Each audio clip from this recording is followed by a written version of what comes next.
Hi, everybody. Welcome back to another episode of the I Am Landscape Growth Podcast. Very cool episode in front of us today with a very special guest. I have Angelique Robb on the show today. Thank you so much for doing this, Angelique. Sure, looking forward to it.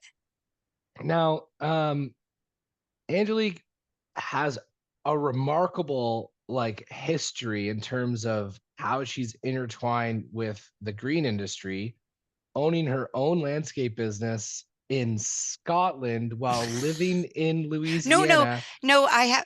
So I owned it there, and it's only been since COVID that we moved back to Louisiana, and I've Okay, been well, you get looking to for a new unpack the business. details. Yeah. You can get you'll unpack the details. History in the petroleum industry, currently running SYNKD, which is a media company bringing landscapers together all across the country and the continent with a badass event that happens annually. So let me just turn it over to you, Angelique. And why don't you give people a little bit of a kind of Cole's notes of where you've come from and what you're up to these days, and what's your core focus? Okay. Well, if I make this too long, you have to tell me. Yeah, yeah. Give me Well, a it's Friday. signal. Okay, and also for everybody listening or watching, it's Friday 3 o'clock. I'm having a glass of wine. I think she's having a cider. And Yep. cheers to anybody Cheers. listening. Yeah. Cheers. No, great idea to look in the fridge and see what random alcoholic beverage I had in the office was. um so Rob, I'll try to make this efficient. So I'm an engineer by trade, petroleum engineer, graduated from LSU, go Tigers, Louisiana. Started work in Texas and Louisiana, offshore Gulf of Mexico. um Fast forward, I got an opportunity to work in Scotland, and it's distorted my accent for the rest of my life, maybe. But yeah, so I moved to Scotland. Let me see if I can even remember. Oh, not important. But I've lived there for 20 years before I took my Scottish husband and half Cajun, half Scottish kids from Scotland and moved to Louisiana, which is where I'm from originally, but never thought I would live back in Louisiana. So that's a little, nugget, I but mean, you kept it brief. I mean, I got to give you yeah. credit where credit's due. No, I'll back. So I moved to Scotland, and not as I love my job in the oil industry. But while I was in Houston, I bought a house, and I was so excited to design on paper, on graph paper, my landscaping for my backyard. And by landscaping, I mean um, two-level deck with built-in seating and pergola, a patio area, and planting. So I mean hardscaping and softscaping. Most exciting thing I've ever done to that. And I was like 23 or something, You're just and I was jazzed up about it. loved it. I went to either Home Depot or Lowe's, I can't remember what, and I was like, I need 24 by 4s at, whatever length and blah, blah, blah, all this stuff. And they're like, okay, and do you need this delivered? And I'm like, oh yeah, I need it delivered.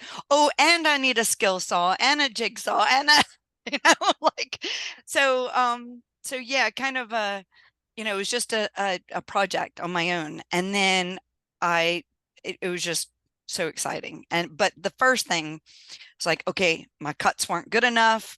I didn't like how the wood was shrinking after over time, like all these little things bugged me. So I think my engineering brain was problem solving. Okay, the weather is harsh. It rains a lot, then the sun dries it out a lot, the wood's shrinking and growing, and like, how can I do this better next time? Oh, and I have a day job doing engineering. Okay, so I end up in Scotland, and that experience never left me. And although I was doing more interesting projects in the oil industry, and I switched company, so you see a bit of a possibly ADHD behavior. I think I've worked for about 11 different oil companies in my career, and got bored easily. And the thought of doing hardscaping, design and hardscaping, and obviously softscaping, but like really the hardscaping is what you can transform spaces with. The softscaping is, you have to have it. I love plants, but again, to me, it didn't make the transformational So it like spaces. accentuates the space. It doesn't create the space.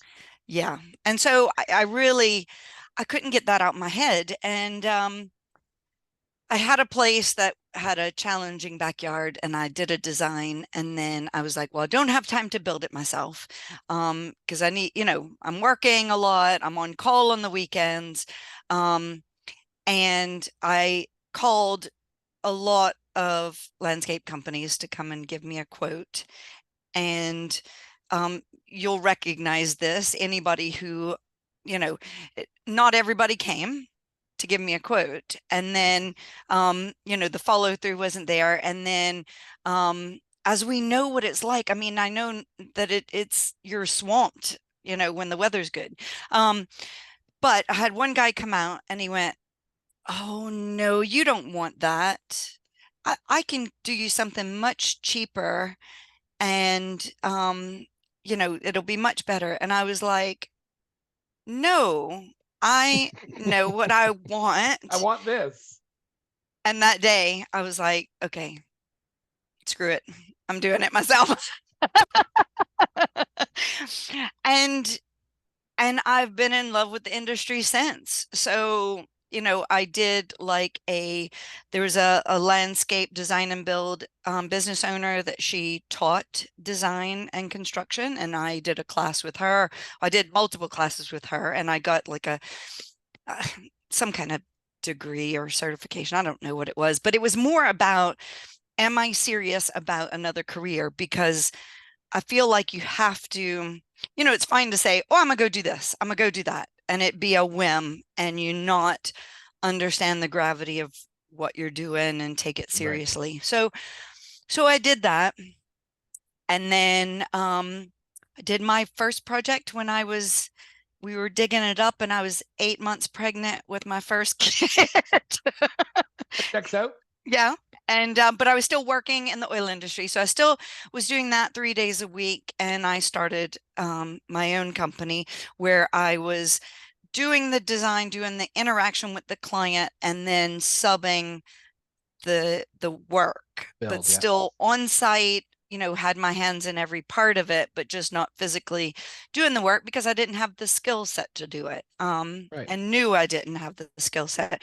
So and that was the start of it. And yeah, the challenge that we have as an industry really satisfied my need for change and need for variability and need for a challenge, because we have, Mother Nature to deal with.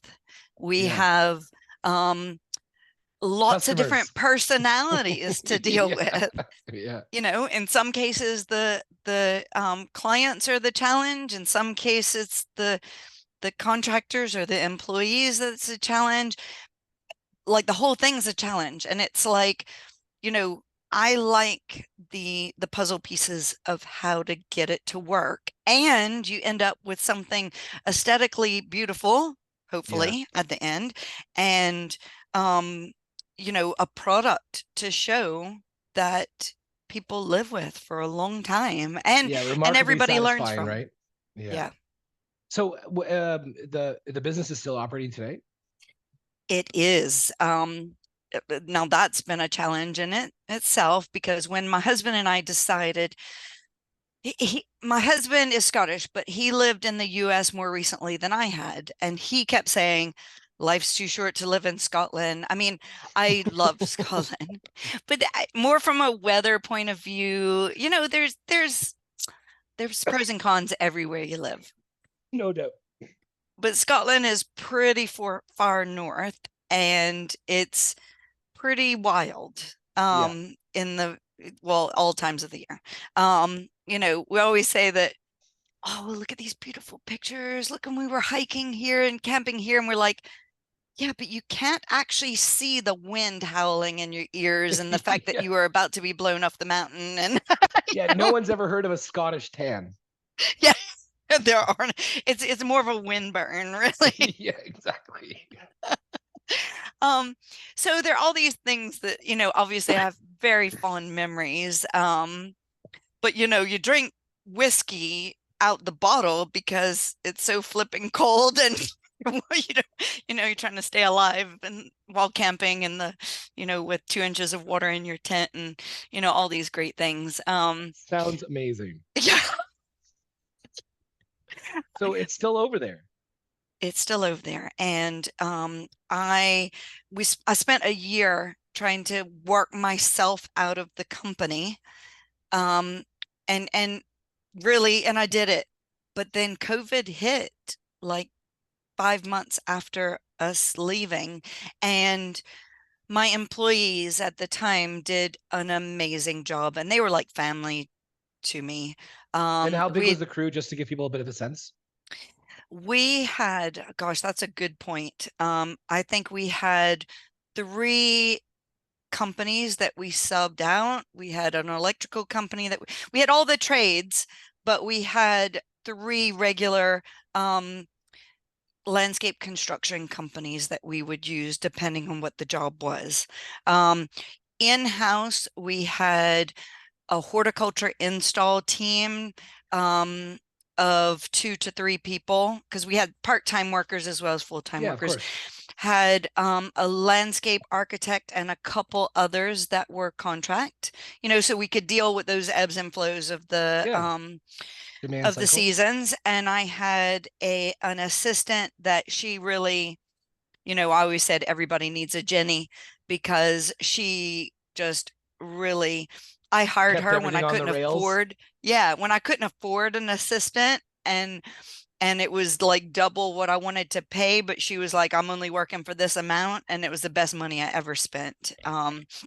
So your You crew, know, your crew in-house is somewhere around 10 subcontractors, anywhere, three companies, could be anywhere 20, 30, 40 people. depends on the job. Yep. Yeah. So really, but I would say we're in that, you know, 10 to 15 regular people all year long. Yeah, But so it, so it you're would doing a grow. business somewhere around 2 million, 2.5 million a year, Yeah. Yeah. and you worked yourself out of it so you could move into a different continent. Yes. And then COVID happened and they did a, they did a brilliant job.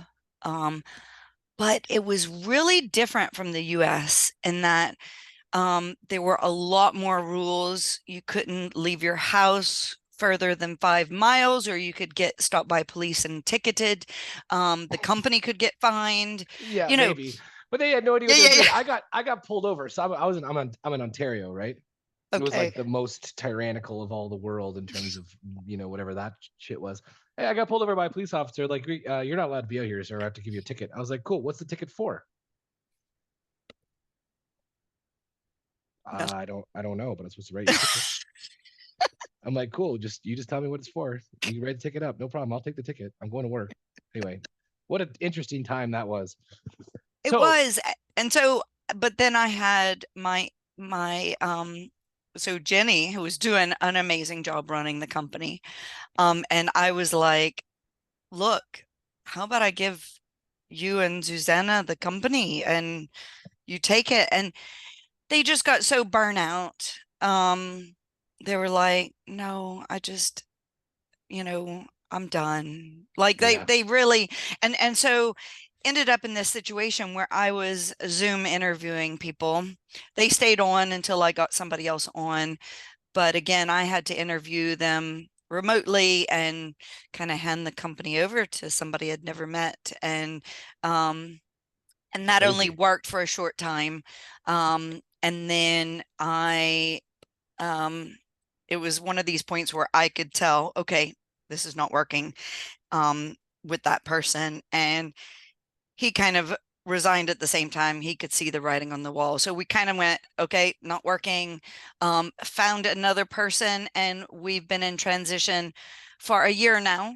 But we talk weekly. It was daily to start with. And I feel like I know this guy so well.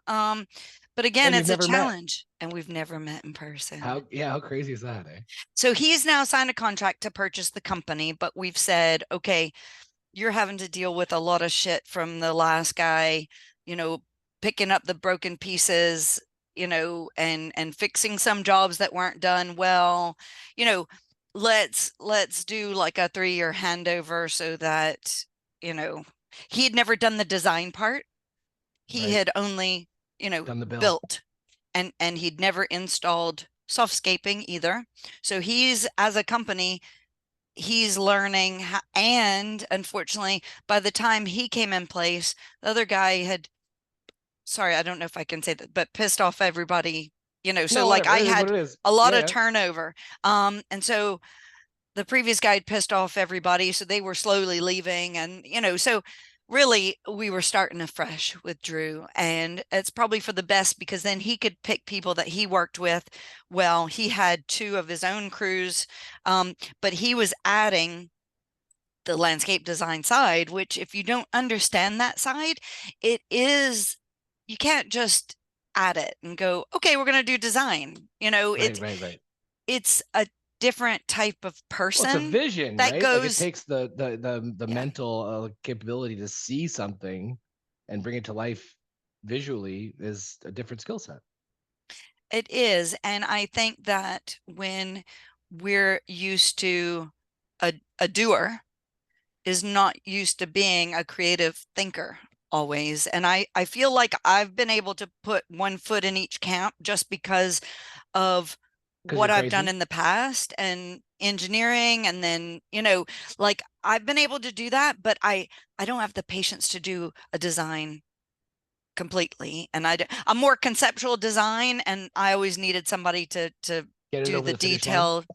design. And I would say, no, that won't work for this reason. But the detail, I just don't have the patience for that. But I would liaise between the landscape architects and the contractors. I was like a translator, really. And Right. Because you you understood know, both worlds.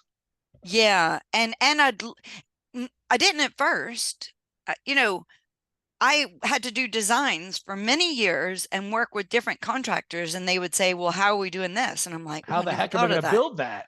Yeah, and how and I was like, "This is what I want it to look like." And okay, well, that's what you want it to look like, but that doesn't mean I know how to build it. That's Yeah. and so, I'd been through these iterations, and so after you do that with different contractors for a while, you start to anticipate those issues. And then I could help coach the landscape architects that that's not buildable because or that doesn't make any sense, Yeah. Yeah. or Looks um great, but yeah, they're gonna slip all the way down that, so going through all this vast experience and like the whole theme of this podcast is around what's the primary growth constraint holding entrepreneurs back in the green industry. And so you had this really cool opportunity to have a career in the oil industry that led to a wicked, awesome, enthusiastic kind of hobby job that then inspired a new career, which moved to a different continent, started an entire business and built up a crew, and then moved back so that you were working out of the business, completely on the business, not in it. And then COVID happened, the weird thing, totally disrupted everything. And now it's in a transition period where you're actually, moving off from the business. So you've really had this really cool, and now you're running Synced, which is something we're going to get into in a minute. But knowing that with your background, the experience you've had working with other people, and now that you've been exposed to like tons of landscapers at all different levels of the industry, what do you see as the big issue and the big growth constraint holding people back in the green industry currently? It's funny when you said this is the question that you ask everybody. I was like, oh my God, I was listing all kind of things, I was like, oh, what is it? Like I wanted to get to the crux of the matter because I also feel like there's so many distracting little things. Like you could say labor. I mean, you could say, Everybody does. Everybody I does. know, I know. And I'm like, no, I think it's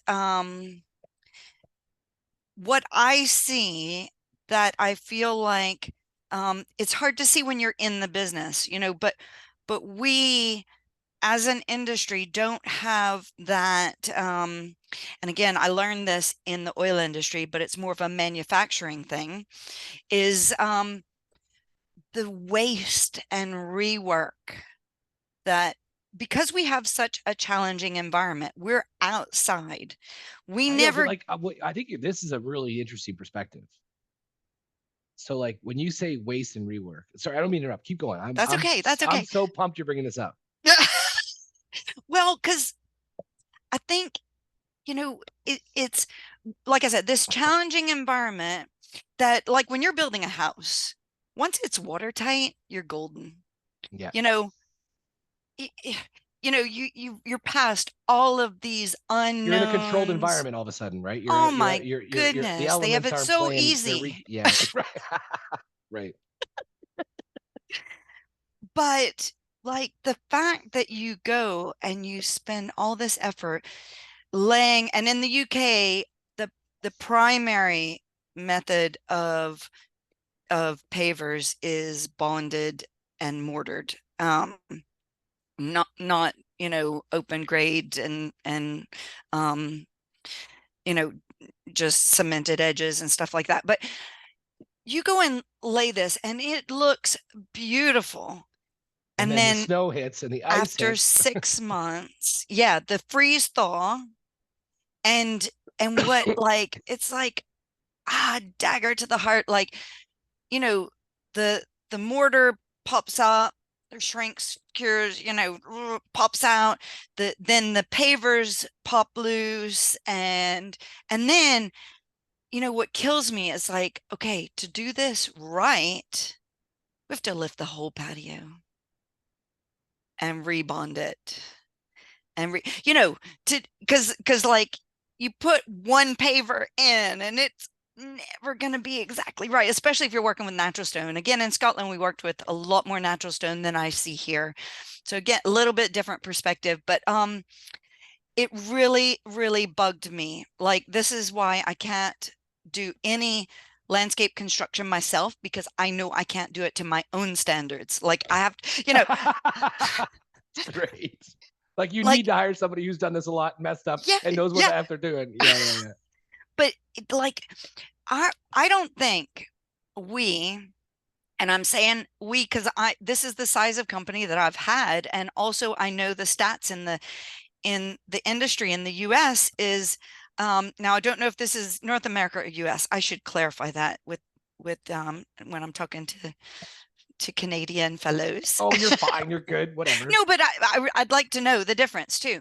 But Difference we have between what? like 700,000 landscape businesses, and 86% are 9 employees or less. Sure. Yeah. It might even be higher You than know, that. And with it, less employees. with less employees. Yeah. And Yeah. so really you're in that harder growth period too. But we don't have time to measure how much rework we do or how much time we're wasting. It's like, get over to that job and fix it. And, like, you're constantly fighting fires. And what about how many times, you rig up outdoor lighting, um and it was a humid day, wasn't raining, but maybe humid day, and the connection that you made that day blows out like a month later. And then, it's the phone call from the client.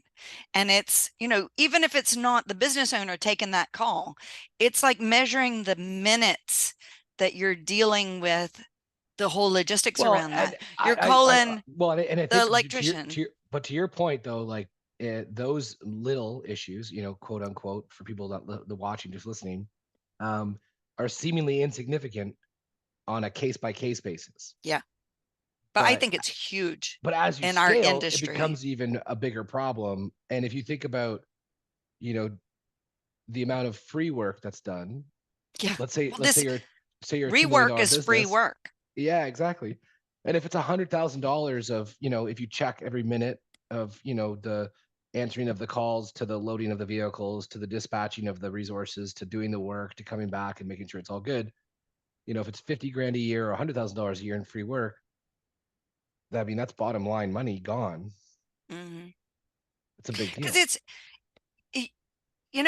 your focus is on the new work, the bigger value. So you're like, just get somebody over there and fix it. Okay, don't worry about it. Even if it's stuff that's under warranty, let's say it's the light fixture and it's under warranty even, you still have to ship it back. You have to disconnect No, it. it takes time. Yeah. Even if you're not, like I said, even if the electrician guarantees their work and all these things. And so the thing that I found I was always looking for is how have we worked our failures out of the critical path? And Yeah. again, the words that I'm using, I know because of the oil industry, and I Well, I I didn't was I was I realize, was about to draw on that in a quick second, so keep going. Yeah, yeah. I didn't realize how much I brought with me, if you like. But Well, and you never hear the story. So always you hear the high school, university, summer job turned landscape company. Like that is a mm, common story in the green space. Or second generation parents, nursery, turned to landscape installation, whatever. Never once have I heard the petroleum engineer oh, come on. turn landscaper. No, but legit, right? And I think that having that, not only a corporate background, but like a very intensive engineering background. And I think a lot of people lose sight of the fact that process is process. Whether you are in a service business or you're It in a is. product development business, manufacturing company, whatever, it's still process. So And when you project talk about, management well, yeah, and and when you say critical path, mhm, can you just explain that explain what that is. a little further for folks so they understand where you're coming from? Yeah, so when you look at your schedule for one crew, throughout the year, anytime they are doing something, um, if you, yeah, this is a hard one to describe. No, it's a good I'm one. like, Take I take want a to second. It's draw all it. good. It's all good. It's all good. It's all good. So, when you're calculating your overheads, let's tackle it that way. You're looking at your critical path. You have to make sure that you're covering your overheads on your critical path. And if the job takes, instead of 30 days, takes 60 days, you're losing out your overheads because you've not budgeted enough money, and you're going into debt instead of making money and instead of covering your costs. So what I mean is that if you can have, let's say it's a subcontractor, maybe it's a vendor, do some prep work, i.e., you have somebody else doing the grading of a slope or digging out of a foundation while your team is laying paving in another area. Yeah. That digging is off the critical path of the job. The job will still be 30 Right. If it's a days. day or too late, it doesn't matter. Yeah. Well, On the digging part. on No, the what I'm digging saying, part, yeah, because it's not it's taking not your part of the critical overheads path. Yeah, and it's exactly. not on your critical path. You said that job would be 30 days. Well, as long as uh, you know, different parts are progressing within that 30 days, they're not counting toward your critical path that you need to have your overheads calculated on, that it will delay your next job starting and not covering your overheads. So I think the issue about knowing your finances is much more complicated than just what's your day rate, what's Right. your Material, labor hourly cost. rate, because Yeah. it's your critical path, what's on your critical path too. Well, and And do you have any defects? And defects are what you have to go back to fix anytime you have to relay paving that you've already laid. and who's budgeting for defects, Yeah, if we anybody? we should be. We Right. sh Yeah. And so And some people might have a 20% defect rate. Some people might have a 2% defect rate. But is it being budgeted for in the well, are you cost measuring it analysis? first off? Right. And then if you are you budgeting for it? Yeah. That's cool. So Yeah. And then, okay, you also have to factor in weather delays. That's separate from defects. That's separate from critical path. We have I the a really hard job. Yeah. And but that makes it more interesting for me to stay in it. Like, like in the oil industry, I moved jobs a lot because I was like, Yeah. oh yeah, it's kind of copy and paste. Same old, There's same no old. copy and paste here because you always, like, let's say we did mostly residential, but residential, I've had people go, I just want to flatten the yard. And I'm like, okay, well, you can't do that because you have, neighbors. Yeah. We'll just put up a bunch of retaining walls. Yeah. And I'm like, okay. And when you put lots of retaining walls, now it looks like a swimming pool. Okay. It's So, weird. it doesn't look aesthetically pleasing. So actually, let's slice it in half and let's do curves and let's get creative here. But I've always seen the design challenges as a way to interject creativity as well. Yeah, that's So, cool. yeah. But so we're getting a little off topic, but like I think waste and rework, these things are about quality, and they're also affected by quality of workmanship and quality of materials. And I also feel like it's hard to, the best paving that you used on this job could be the worst choice for the next job. Like, Right. There's so every many job is variables. so different. And so you need to know a lot all the time. You need to know about outdoor plumbing, you need to know about electrics, you need to know about house construction, and if you can tie into it, if you can't, if you're going to do anything that harms the house. We have to know about grading, water management, stormwater management. We have to, and irrigation to our softscaping, water flow on our hardscaping. We also don't want to slope the patios too much to where you're sitting like this and you're spilling your drinks all the time. Am I wearing one shoe? What's happening right now? I know. Okay, so this, I mean, I love it because I mean, you bring this engineer mindset to this whole, industry, which is so cool and very rarely, if ever, heard. And then you started Synced. Yeah. So what the heck's this all about? Like, give people a bit of, like, if you're listening, the landscape entrepreneur is the one listening to this show, Yes. and you've got a pretty awesome approach to supporting these folks. So what is Synced, and what made you start it up, and what is it? So I had a, I like to say media platform because it's not just a publication, it's not just an event. It's however people need to hear it. But I had something like this in the UK that all of a sudden I started getting a publication in the mail. And then I was like, oh wow, this is like the best of the best, sharing their projects, their secrets. Okay, maybe not all their secrets, but like, and I'm like, I've been looking for stuff like that. I didn't know it existed in the UK, or I didn't, or maybe it's being brought in from Europe or whatever. Oh, and then they started having events. And I, again, I always think of like efficiency. And I found it was a very convenient method to use these publications to get inspiration for a project. Like, I'm burnout. I can't think of any more design stuff. I have these issues. Actually, I'm gonna just sit in the corner. And in fact, I had a beanbag and flip through it and just like get away from the computer, Yeah, debrief, just flip through kind of mindlessly, but then like it would spark ideas.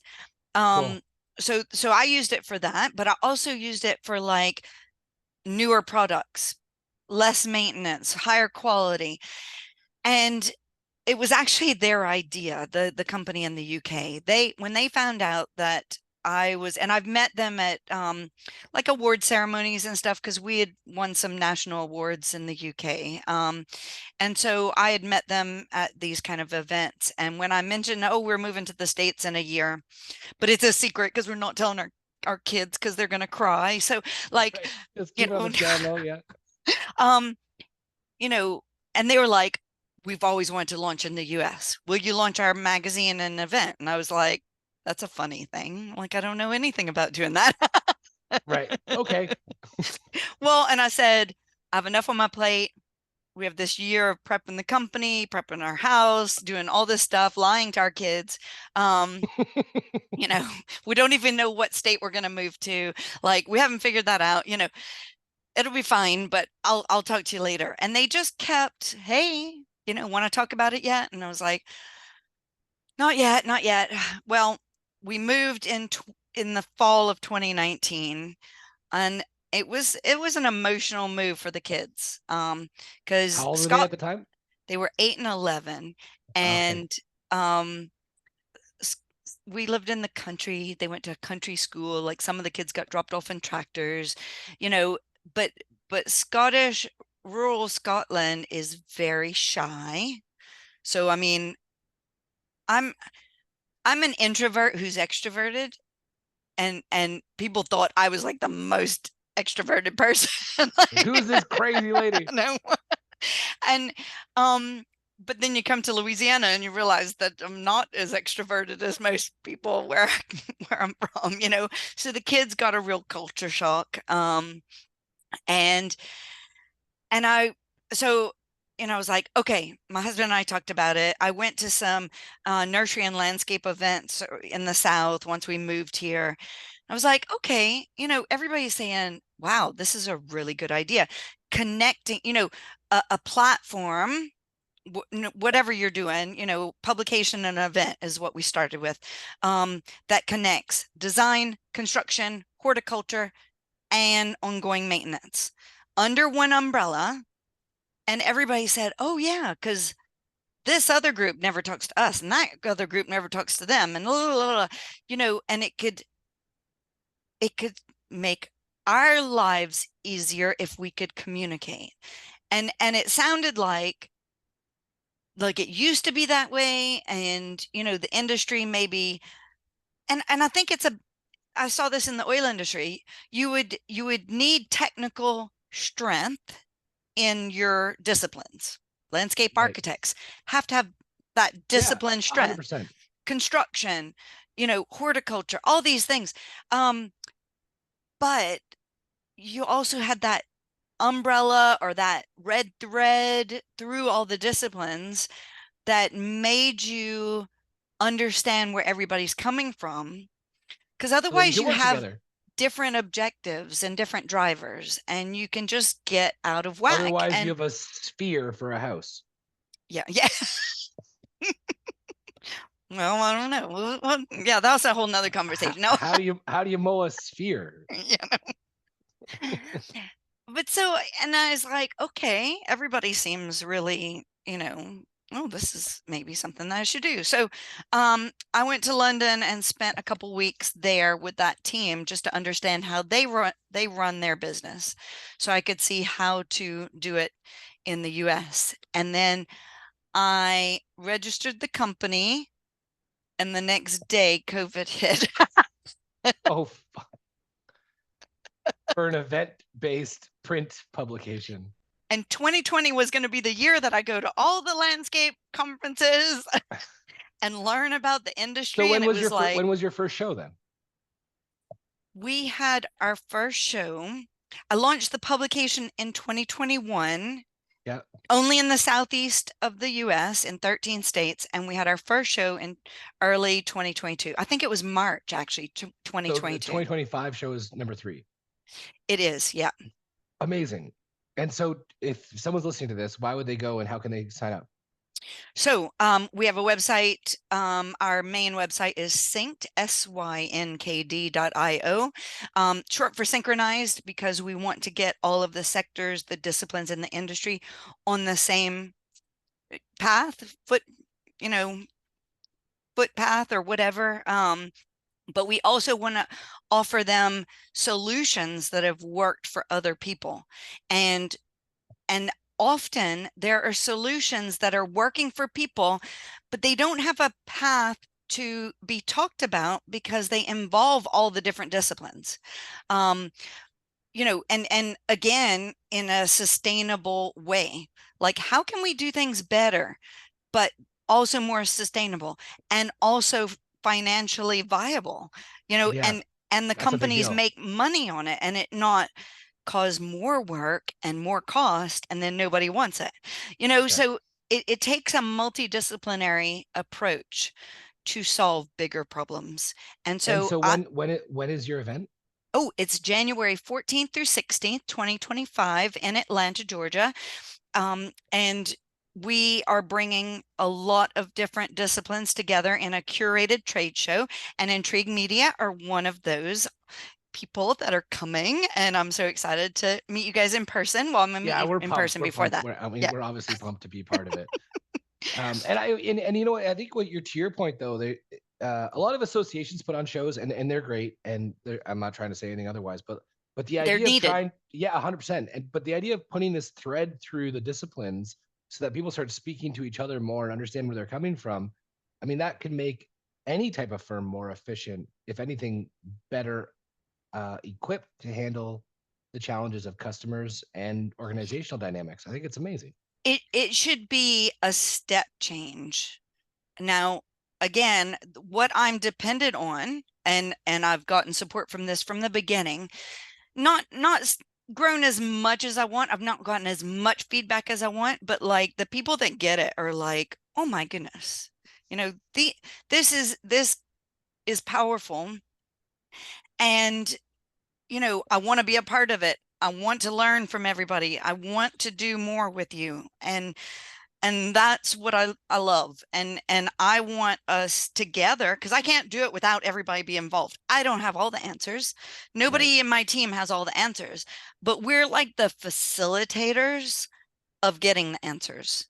And the one-on-one conversations and interviews that we do for the publication, for our podcasts, for our social media, all of that helps us create a better event each year and get those people who are solving some of the issues or have some of the questions, put them in the room together, and let's The answer's in the room. Like let them the figure it out answers in the together. room. It's I love like, it. I like to say 1 + 1 + 1 equals 5, because you don't even know how you're going to get to that 5, but you're going to, you're going to extrapolate that to a lot more than just adding it up. I love it. Because we're better together, and No we doubt. might speak different languages, and we, as in different drivers, different objectives, but at the end of the day we all want the same things. We just have to,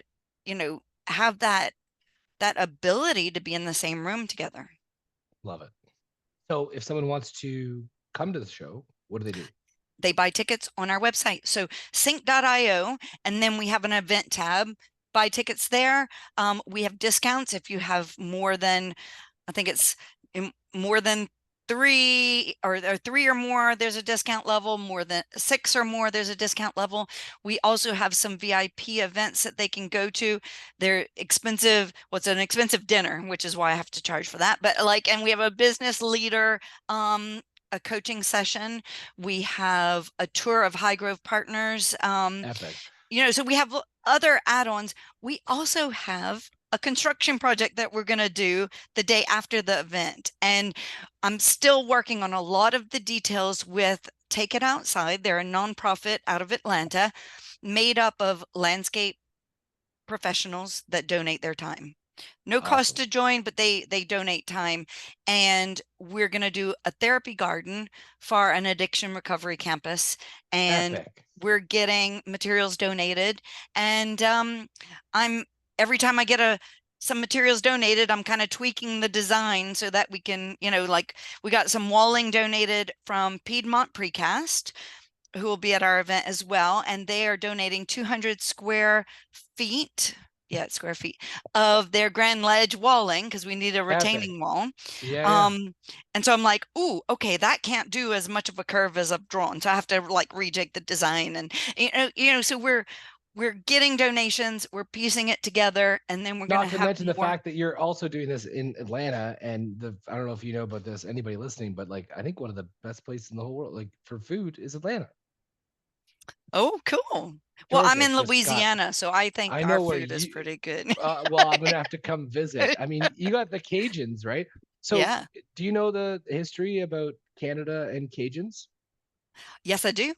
Because, The Acadians. well, and yeah, and so we have a festival in Lafayette every year, and we have since I was little, so at least 50 years, where during that festival, it's called Festival Acadien, and it Mm, is in Lafayette, which is a small town, 100,000 people. They have direct flights from Nova Scotia to Lafayette for that festival. so And cool. it's they have Cajun speaking tents. They bring musicians in from Canada, from Nova Scotia, but all a Yeah. local here too. So It's such a yeah. weird tie because it's just like so far apart. Anyway, I think it's amazing. I just appreciate you so much for doing this. Thank you, Angelique. Well, thanks for having me on. This is fun. Okay, thanks everybody for listening to the episode of the I Am Landscape Growth Podcast.